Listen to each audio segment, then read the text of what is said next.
নিজের শ্বশুর বাড়িতে আগুন লাগিয়ে এসে এখন এই বাড়ির সম্পত্তিতে ভাগ বসাতে এসেছে।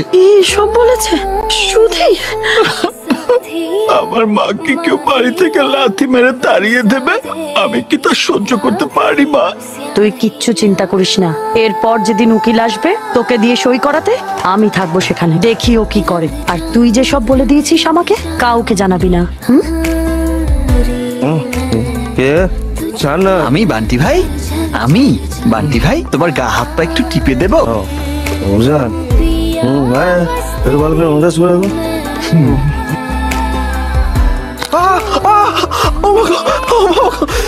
কি করছিস তুই? পিঠটা টিপে দিলাম তো। আর লাগবে না, পিঠ পিঠ মাসাজ করতে লাগবে না। তুই আমার জন্য এক কাপ চা নিয়ে তো। কেন রে শুয়োরের বাচ্চা, আমি কি তোর বাপের চাকর? কি বলি? বলছি আমি কি তোর বাপের চাকর?